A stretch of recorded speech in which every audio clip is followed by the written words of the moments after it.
Talking with the experts. Hello and welcome to Talking with the Experts. My name's Rose Davidson from rosedavidson.com, and Talking with the Experts is about all things business by business owners for business owners, and you can find it on all good podcasting streaming platforms and on YouTube. And today my guest is Shilpa Panchmatia. I'm sure she'll correct me on that because it's quite a difficult name for me. And Shilpa is an accomplished serial entrepreneur, having started, scaled, and sold multiple businesses in diverse sectors. She works with ambitious, passionate business owners on building sustainable growth, profit, and joy. She started her business journey selling lemonade and spending her pocket money buying the FT when she was 12. She turns companies into profit generators. Wow, that's excellent. It's safe to say that Shilpa knows how to squeeze the juice when it comes to business. And she likes nothing more than when her clients do the same. Welcome, Shilpa, and thank you for joining me. Thank you so much, Rose. I'm delighted to be here with you. Yeah, so the power of masterminds and a peer group. So you've been in business for over 21 years and you've done it all on your own. And so tell me a little bit about your business journey. Yeah, so I can't believe it's been 21 years. I thought I was just 21 years old, Life goes fast and time goes fast. My business journey started 21 years ago, and I got disillusioned with working for the corporate world. I'd worked for Pepsi, Coke, Ericsson, and had really good jobs, but I just didn't feel that I was achieving my potential. And I also felt a little bit stifled with the opportunities in those years that were there for female management. My first business, I bootstrapped, and it was a tech business, specifically doing websites and e-commerce. And within a year, I'd flipped it and sold it. So it was absolutely phenomenal that I had such great success with it. Consequently, I went on to start and scale 4 more businesses, 2 of those businesses with 2 business partners. But every single time I felt I was alone, even though I had a business partner, it still felt that I was alone because my mind was different. I was so much more ambitious. And many business owners, they will resonate with this because it's a real big part of their lives. That do they have someone to speak to?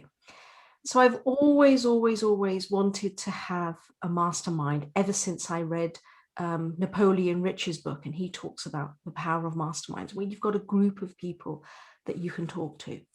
And I first designed my own mastermind, and it was just that. I spoke to some people in the community, and I said, actually 4 women, and I said, look, how about we sit down and once a week we get together and we just talk about what's going on. And it worked really well initially, and then it ended up being a bit of a mother's meeting because we all had families and life to deal with.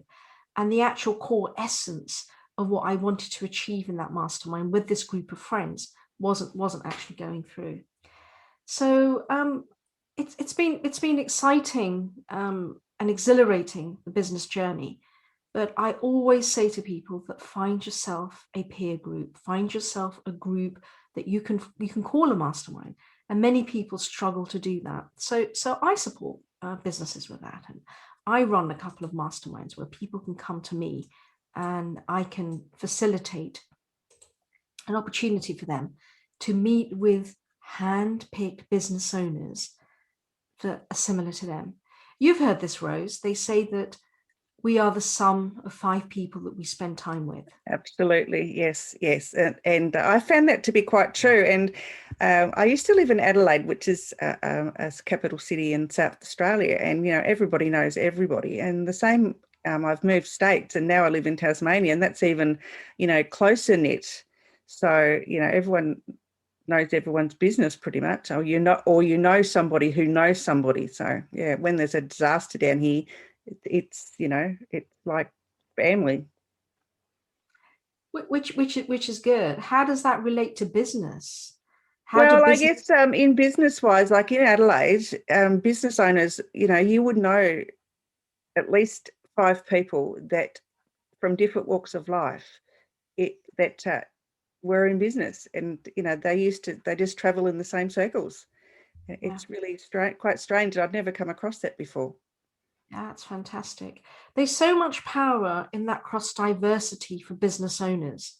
And this is what potentially a peer group, a mastermind group, call it what you want. It's something that you can set up yourselves.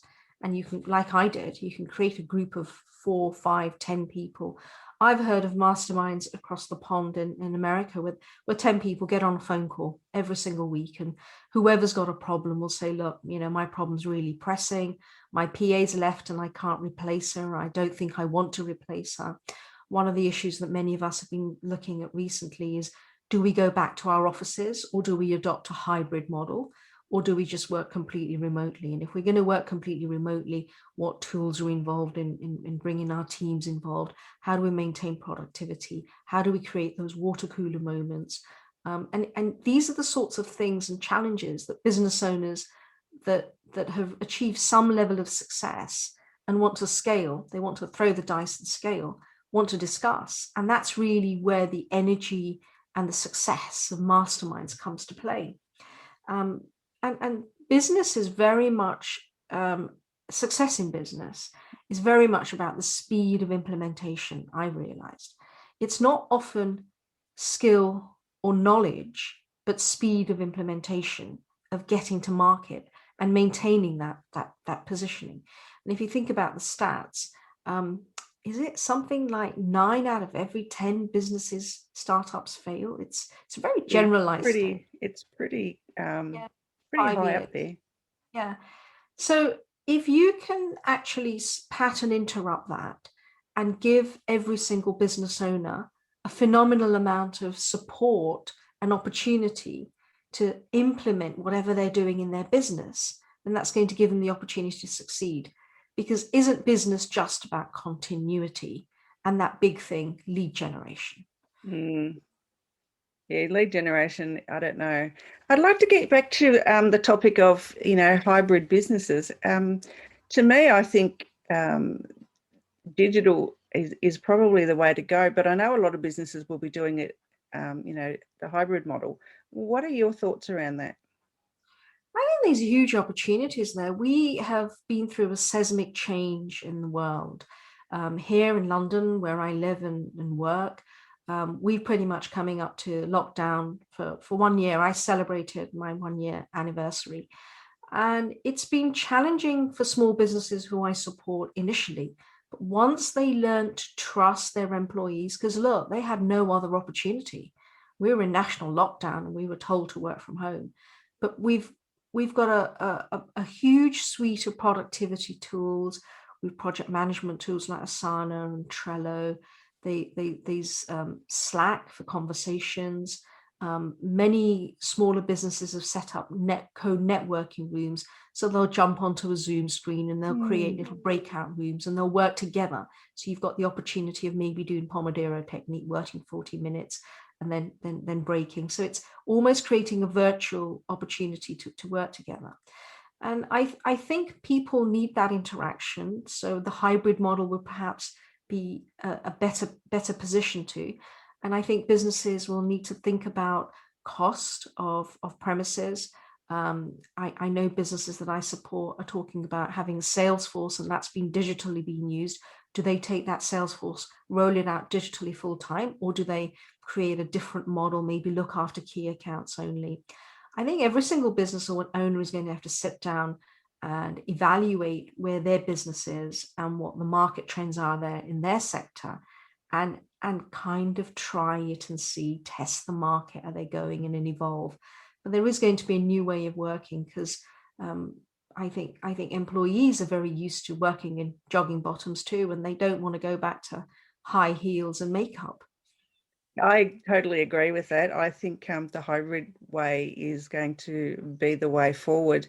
I think people enjoy the freedom of, having to work from home and not have, as you say, not have to get dressed up and put the high heels and the makeup on and the suits and ties for that matter. So yeah, I don't know. We'll see, but I'm pretty sure moving forward for the next couple of years, that'll be the business model.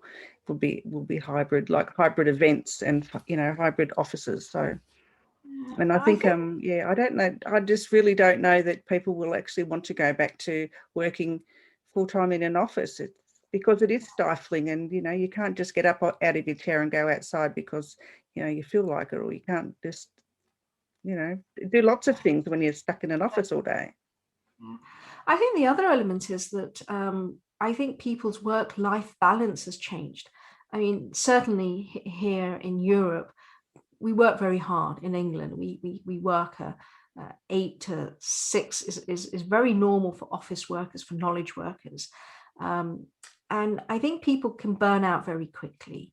And we've certainly seen that in pandemic times, that people haven't had that ability to work that work-life balance and have time to do things that they want to do, especially business owners, because we've got a myriad of things to do. We've forever, ever got tasks. And with business owners with small families, they put the kids to bed and they're back at their desks. But what I realized is that business owners are finding a different rhythm because they're implementing more rules and guidelines and parameters around their work, which is allowing them to do their work and be efficient with it, and also have time to spend time with the children, cook nutritious meals for the family, for themselves. And all these things are so important, but running a full-time job or a full-time business has made it really difficult. I agree. And when you don't have the commute anymore, a lot of people 3 hours sometimes commute. So, there's 3 hours you can spend with your family. Yeah. It's a crazy amount of time now that we've had time away from it to actually think about, reflect and reevaluate what we want to get out of life. And I'm hoping to see business owners and have more happier staff. They have more support in what they're doing, and they're more productive and more efficient. Absolutely. Now, another topic that is a bit topical at the moment is productivity for business owners and burnout. And you touched on it just a moment ago. I know burnout was really rife, when you had to work in an office and, having to travel and trying to find that work-life balance. So, what are your thoughts around that? A little bit more deeply. Productivity is a big thing for entrepreneurs and business owners. We have forever got things to do. We have projects to launch, and there's always ideas. How are we being more efficient? And one of the things that I look at always doing with people that I work with, and I encourage all business owners to do, is to keep a 90-day plan. Now, I have a confession to make. In all the businesses that I run, I've never had a plan. I've just always run it. That's just been me. Had I had someone to work with, coaching and business processing, business support wasn't around in those days as it is today. Entrepreneurship has changed. I would have done things differently. And I wonder if I'd have been more successful faster. And certainly, would I have lived more of life? I think so. I spent way too much of my life working. I'm a big fan of using productivity tools. Already talked about things like Trello, Asana. I'm a big fan of creating routine in the mornings. I think if you've got a routine, I'm an early starter. I belong to Robin Sharma's 5 a.m. club. What happens, Rose, is that you all of a sudden create time for yourself. You've got time for meditation. It's so important to have something to do which is about the mind and space, whatever it is that you choose. I'm a big fan of yoga, so I have a daily yoga practice which sets me up for the day. I think it's really important to have an idea of what you want to achieve in the day, and when it's pin drop silence throughout the morning and nobody's awake, there's great opportunity for creativity and that space that we don't have. So that often helps productivity because you've got a head start straight away. I mean, my staff won't come into work till 9 o'clock. I'll often have a good 3 hours before that, which means that I get my to-do list done. I've got my emails done. I've actually only started checking emails once a day, which is first thing in the morning for me. And maybe sometimes I'll go back at night. But that's been a game changer, because rather than being a slave to email and text messages and messaging systems, it's been much more controlled, which has again given me time for this thing called productivity. Yeah. Balancing productivity is really important, because if we don't have that balance, then we have this thing that we all call burnout, where we don't function. And hands up, I burnt out. I burnt out 3 years ago. It was so bad for me, Rose, that I actually had to sell my business. I ran a digital marketing agency for 10 years, and I just couldn't function anymore. It was fortunate that I was already in talks with another agency for a trade sale. So I kind of expedited the process because I was lucky. But what about business owners that can't? So it's really important to go back to that routine, those habits. I have in my diary, because I'm one of those passionate business owners. Once I get stuck into something, that's it. I just want to get going. And that's the exact thing that stops us from being refreshed and revitalized. And I have recharge breaks in my diary. So I actually have breaks. And I work a strict 40-minute window. So I do the Pomodoro technique, and I have a break. I stretch my legs. I go and have some water. Working from home, I've changed the way I work. I bought myself a desk, a standing desk, so I can take calls and work. In the summer here in England, I work in my conservatory, so I've got that environment and that light. So it's really a focus on well-being. How are we taking care of ourselves, our minds, our nutrition, our families, and our businesses? And I think when the leader is happy, then the staff are happy, and these practices filter down. Routine, good habits, recharge breaks, mental health awareness, and that's going to prevent business owners burning out. There's a huge increase in that. And also our staff burning out, because they're learning how to be productive and efficient at the same time, as well as looking after themselves. Yeah, I agree. I think happy boss, happy staff. And, if you, I guess, educate your staff in the way that, you operate, and to make yourself happy, then it has to obviously filter down, as long as, they're taking the lead from you.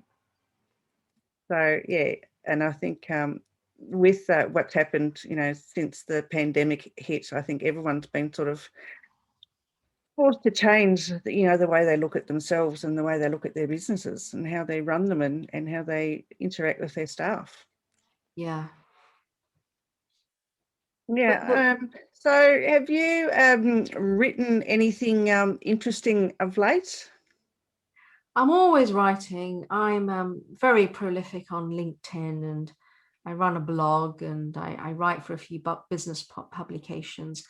I've been very philosophical these days about what the pandemic's meant to us, and how we're thinking about having a new life. And it's enabled us as business owners to actually seize massive opportunities, because all of a sudden there's these new trends happening, and some businesses are crushing it. And some businesses are struggling. Business owners, entrepreneurs, by their nature, their DNA, are chameleons, and they can change. So it's a huge opportunity for us to say, well, where are the opportunities? It's digital. There's a lot of emphasis on learning. There's new ways of working. So there's going to be opportunities there with hybrid model. Things that we used to do before, teamworks and huddles and water cooler moments and team sessions out and brainstorming. How is that going to work on a hybrid model? And I think there's going to be opportunities for new tech and new apps, and maybe even physical spaces where you come together and interact. I've seen a lot of co-working spaces come about with creches. I mean, that's not novel, but all of a sudden it's become popular, and there's a rise in profits for them. Yeah, I've seen a lot of new apps out being advertised, for co-working space, and, for businesses to interact with their clients other than, using Zoom or Facebook Talk or whatever. So, yeah, I think they're going to be very profitable in the future. because you're right about the water cooler moments. It's time for the staff to, have some downtime and just either talk about a project they're doing, or something that's going on with a family, or it's just chill out time away from their desk and away from the hassle of the job that they're doing at the moment. So We're social beings. We need that interaction in many levels, even on a business level, where you've got a project that you're dealing with, you want to have a different thought process around it, you want to discuss it, or you've actually found time with a colleague to sit down and discuss it, because you're busy with meetings and events and things, and you're at that water cooler. Well, hey, I really want to set some time to talk to this man. Those meetings are going, and that interaction is going as well. Yeah, you're right. You need to have a different perspective sometimes, because sometimes you just get a little bit of tunnel vision and you think, yeah, and I just need another opinion, because sometimes, what's going on in my world is not necessarily what is the actual, the truth of it, or, how it's going to pan out in the end. Yeah. The other thing about the hybrid model, Rose, is that we need somewhere for younger staff and inexperienced, less experienced staff to grow. If you're completely remote, then what sort of systems will staff have? Many of the digital companies that I work with will have lots of knowledge systems in place, but it means that the staff is shadowed by someone remotely, and they're constantly learning from a screen. And that third dimension of learning, which is peer-to-peer, is it's being lost. It's being lost.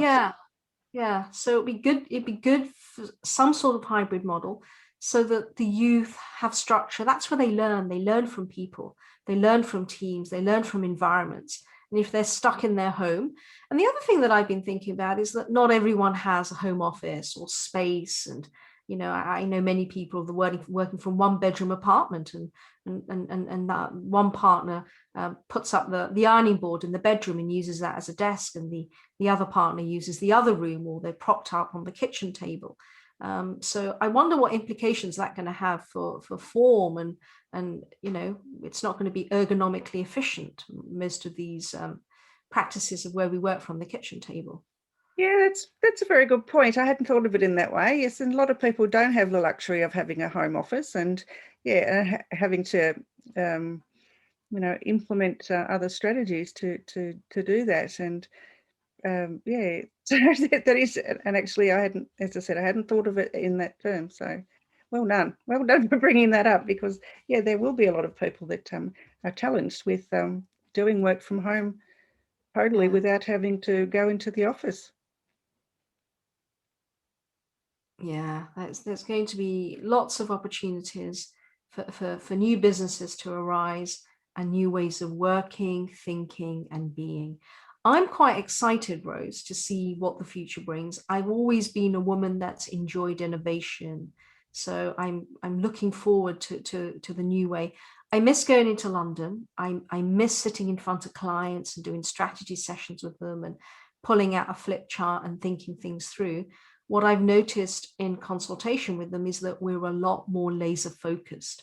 So when we talk about remote working, hybrid working, and we talked about productivity, are you seeing that maybe we're a little bit more laser focused, more productive than we were before?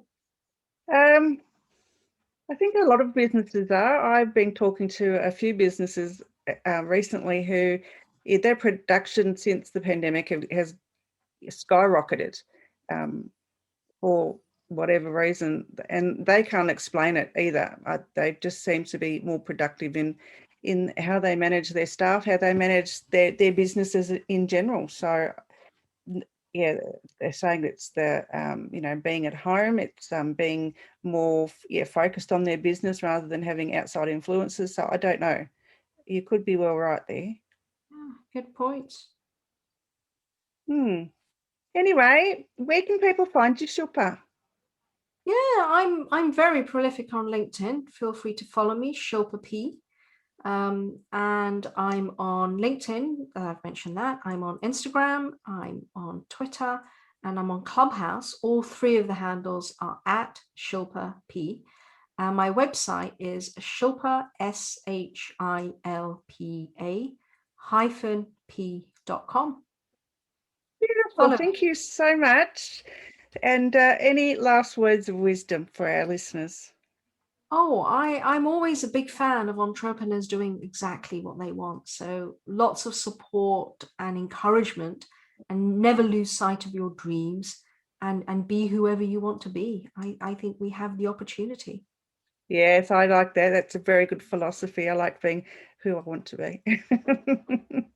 It's been a pleasure speaking with you today. Thank you so much for joining me. Rose, I've loved speaking with you. Thank you so much for having me. Bye-bye for now. Bye-bye.